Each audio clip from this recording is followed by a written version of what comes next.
Bonjour Hugues Delaforge. Bonjour. Vous êtes avocat associé au cabinet Janté et je vous reçois aujourd'hui pour évoquer les grandes évolutions du rôle de l'avocat dans la vie économique. Alors, première question, quelles sont les grandes tendances que vous identifiez dans votre métier?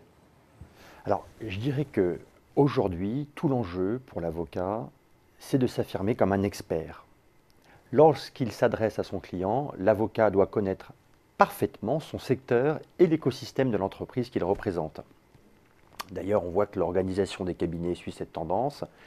Les avocats se présentent non seulement comme des spécialistes du droit des affaires ou de l'arbitrage, mais s'intègrent dans des practice groups, des groupes de compétences comme par exemple la construction ou l'énergie. Donc un bon généraliste, à lui seul, ne fait plus la différence. Donc en fait, l'avocat devient davantage orienté business. Est-ce que néanmoins le contentieux reste le cœur de son métier? Assurément. Je crois que ça reste l'aspect fondamental dans sa pratique.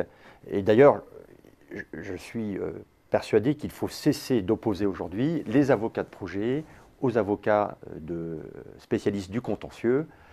Ces contours qui sont encore un petit peu tranchés, notamment dans l'esprit des clients, ont tendance, je crois, à s'émousser. Et il y a trois raisons à cela. D'abord, l'évolution de l'accompagnement de l'avocat dans l'entreprise. Aujourd'hui, l'avocat s'adresse non seulement à la direction juridique, mais également à d'autres directions de l'entreprise, la direction générale bien sûr, direction financière, voire des interlocuteurs techniques. La deuxième, c'est une forte internalisation des compétences juridiques chez les juristes internes. Il y a en effet un certain nombre de compétences qui étaient traditionnellement chez les avocats, qui sont passées dorénavant chez les juristes d'entreprise. Du coup, je crois que le contentieux garde une prépondérance extrêmement importante. Enfin, je pense qu'il y a ces allers-retours croissants entre les juristes et les avocats, entreprise à cabinet, qui fait que les cabinets et les entreprises s'auto-enrichissent les uns et les autres de ces transferts. Alors justement, il est connu que les avocats et les juristes d'entreprise se livrent à ce que l'on pourrait appeler vulgairement une guéguerre. Est-ce que cette guéguerre, elle touche à sa fin dans le contexte que vous nous décrivez? Alors, je ne dirais pas que c'est une guéguerre, je dirais qu'il y a une certaine difficulté à unifier cette profession juridique commune. On l'a vu récemment dans le cadre de la loi Macron, dans le cadre de ce qu'on a appelé le statut de l'avocat en entreprise, qui a généré un certain nombre de peurs, de doutes, de frilosité, notamment dans certains barreaux dits de région. Je crois que ces débats sont un petit peu passistes et qu'il faut avancer. D'ailleurs, les ponts jetés entre la profession d'avocat et celle de juriste d'entreprise se sont multipliés ces dernières années. Tout cela a participé à la diffusion d'une vision de plus en plus unifiée de la matière juridique dans l'entreprise. Et je crois que c'est un mouvement irréversible. Est-ce qu'il y a des éléments structurels qui ont favorisé ce rapprochement que vous nous décrivez entre les deux mondes? Oui, je crois qu'il y a eu un événement, on y est encore, ce cycle de crise que nous vivons actuellement a entraîné un certain reflux des projets et parallèlement un afflux des contentieux. Donc je dirais que l'aspect conseil est a été un petit peu mis à l'écart. Et en revanche, la compétence juridique liée au contentieux est devenue peut-être encore plus importante parce que ça fait partie d'une stratégie complètement assumée chez les entreprises que de se récupérer ou, j'allais dire, de retrouver de la croissance à travers un certain nombre de contentieux et d'arbitrages. Donc tout ceci, ça nécessite une coopération extrêmement importante entre avocats et juristes d'entreprise qui font le lien avec les différentes composantes de l'entreprise.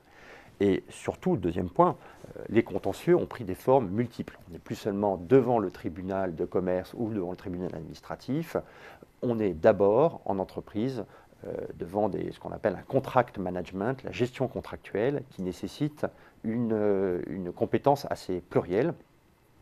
Et puis surtout que ce suivi contractuel complexe pour les juristes d'entreprise nécessite, en dernier recours, une intervention de l'avocat lorsqu'il y a une phase contentieuse. Donc les avocats ne peuvent pas ignorer ce mouvement et doivent être parfaitement à l'aise dans l'industrie de leurs clients. Dernière chose, le recours à l'arbitrage s'est renforcé, notamment dans les grands contrats internationaux. De ce point de vue, la place de Paris reste une destination de choix comme lieu d'arbitrage pour ces grands contrats. Est-ce qu'on pourrait aller jusqu'à dire que l'avocat se mue progressivement en consultant juridique? Alors, je ne suis pas sûr qu'on puisse aller aussi loin. Je dirais qu'il y a une forte pression à l'adaptation sur les cabinets d'un modèle plus entrepreneurial, comme celui des cabinets d'audit ou des cabinets de consulting, avec un regroupement de compétences de spécialistes corporate, financiers ou même sectoriels. Donc, l'avocat français du XXIe siècle doit pouvoir, sur des grands projets internationaux, par exemple, apporter une expertise locale, aussi bien internationale que locale, en particulier dans les pays émergents, et intégrer toutes ces nouvelles tendances.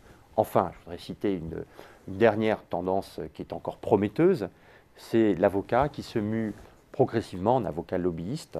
Alors ça nous vient avec quelques années de retard, voire quelques décennies de retard de l'autre côté de l'Atlantique, mais je crois que c'est un élément qui doit être pris en compte, et en cela, l'avocat a un vrai rôle à jouer dans l'environnement juridique de son client. Eh bien, Hugues Delaforge, merci d'être venu dresser ce portrait de l'avocat au XXIe siècle. Merci. Merci.